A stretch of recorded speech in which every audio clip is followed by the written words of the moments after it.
Mudah-mudahan Presiden Jokowi mengingat lagi bahwa dia adalah presiden yang dipilih secara demokratis, dipilih dalam alam demokrasi dan reformasi, sehingga haram hukumnya dia meninggalkan legacy yang justru sebaliknya. Sebuah legacy yang pernah kita rasakan di era Orde Lama dan Orde Baru, di mana kebebasan menjadi barang yang mahal, di mana suara selalu dibungkam.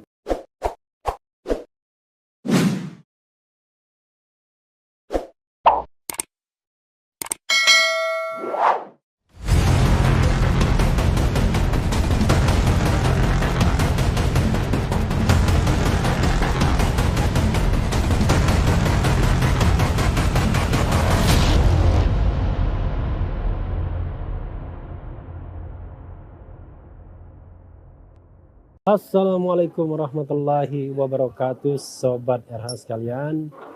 Jumpa lagi kita di channel yang keren ini, Keren Cadas. Kali ini saya mau menguber soal Abdul Somad. Ustadz Abdul Somad UAS membuat puisi akhir tahun yang sangat menarik. Ini merupakan refleksi, merupakan jeritan, merupakan rintihan, merupakan protes, merupakan apa saja ya terhadap fenomena kekuasaan, fenomena pemerintahan, fenomena bernegara. Dan ini adalah protes seorang warga negara yang kebetulan memang berstatus sebagai dai. Banyak umatnya, setiap kata-katanya diikuti banyak orang. Mudah-mudahan ini juga bisa didengarkan oleh yang berkuasa ya. Judul puisinya atau syairnya adalah judulnya Tak Sepadan. Saya mau membacakannya, Sobat Era sekalian. Menarik ya, karena dia membuat dengan rima yang konsisten ya. Karena beliau adalah orang yang bertradisi Melayu, jadi walaupun batu bara tetapi tradisi Melayunya sangat kental. Judulnya Tak Sepadan. Aku sedang merasakan suatu perasaan, tapi sulit untuk dikatakan.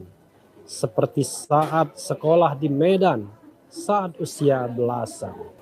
Aku tak melawan, bukan karena aku tak tahan, tapi karena kita memang tak sepadan. Kalian punya senapan, aku cuma punya senyuman. Yang mencaci maki kalian bayar kontak. Aku cuma punya relawan. Harta milik kalian, kuasa pun punya kalian. Penipu kalian katakan pahlawan. Kawanku pun berubah menjadi lawan. Memang dunia penuh permainan. Kalaulah bukan karena Tuhan, sudah lama jiwa ini bosan. Ditambah lagi bisikan setan. Tapi masih ada Quran, penenang jiwa yang rentan.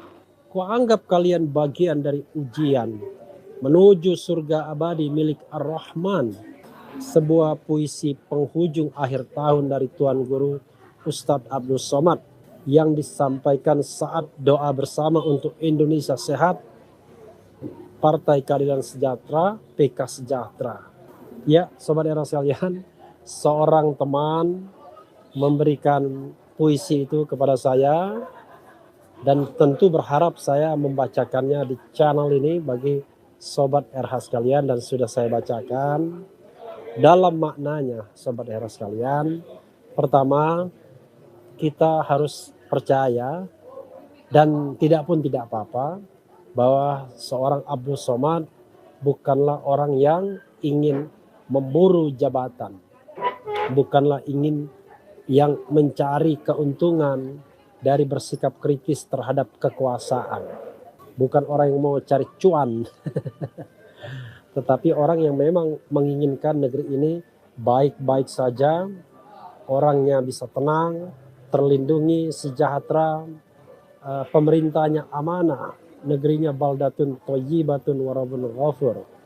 Karena kalau kekuasaan yang dikejar oleh Abdul Somad, tentu ketika orang merekomendasikan bahwa dia menjadi calon presiden, barangkali sudah lama peluang itu dia ambil, dia makan, agar kemudian dia bisa menjadi elit negeri ini. tetapi tidak dilakukan, sobat era sekalian, dia lebih memilih untuk menjadi guru. Tetapi guru yang punya hati nurani, guru yang memiliki pemikiran, penalaran, concern, kepedulian sosial, sehingga jiwanya pasti berontak melihat hal-hal yang dianggapnya tidak benar, hal-hal yang dianggapnya tidak adil.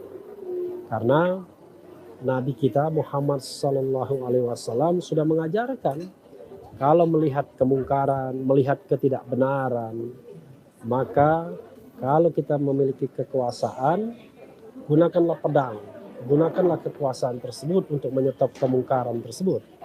Tetapi kalau kita tidak punya kekuasaan, kita bisa menggunakan lidah, bisa menggunakan narasi, sebagaimana yang saya lakukan melalui channel ini. Tetapi kalaupun tidak mampu, ya kita menolak kemungkaran tersebut, bukan menjadi bagian dari kemungkaran tersebut. Kita menolak dalam hati kita, dan itulah selemah-lemahnya iman. Sobat era sekalian, kita tahu bahwa di antara para dai, para ulama, memang secara diametral terbelah dua. Ada para dai, para ulama yang mungkin merasa puas dengan kekuasaan yang ada sekarang, sehingga merasa penting untuk terus menyuarakan suara-suara penguasa, suara-suara pemerintah. Bahkan sebagian di antara mereka ikut dalam gerbong kekuasaan dalam jabatan-jabatan yang disediakan oleh negara.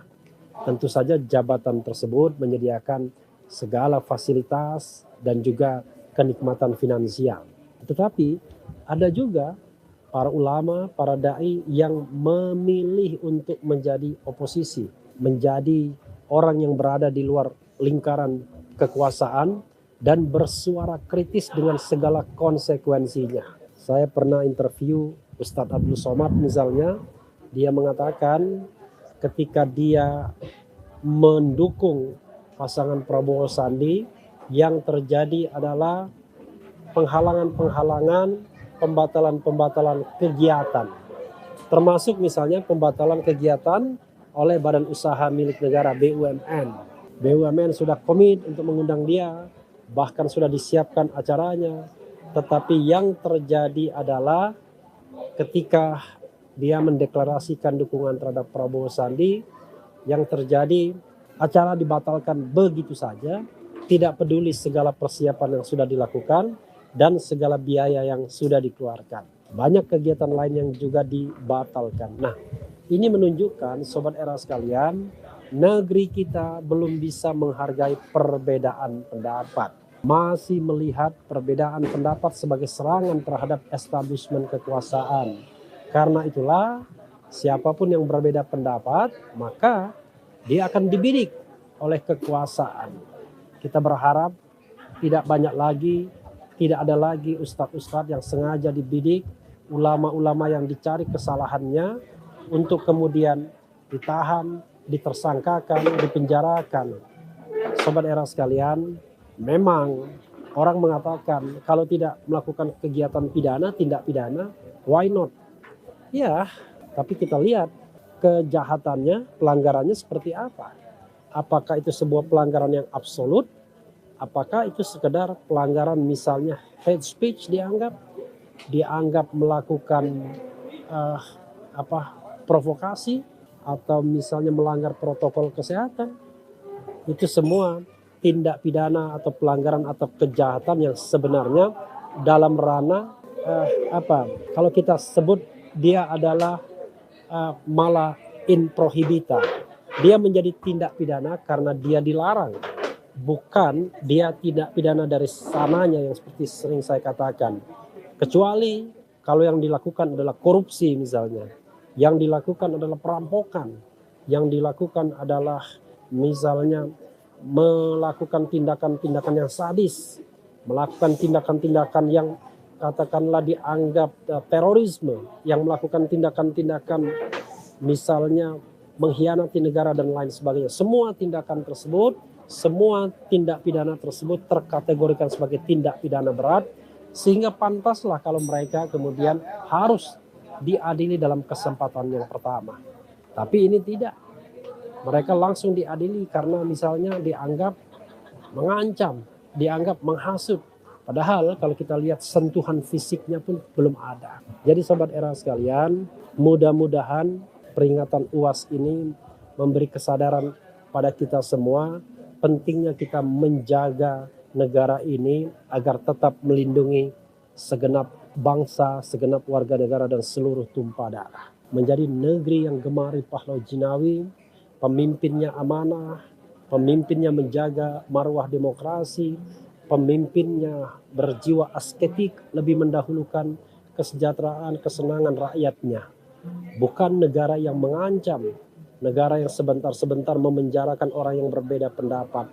Kegelisahan UAS adalah kegelisahan banyak orang. Hanya bedanya UAS mengatakannya, channel ini mengatakannya, tetapi yang tidak mengatakannya juga banyak.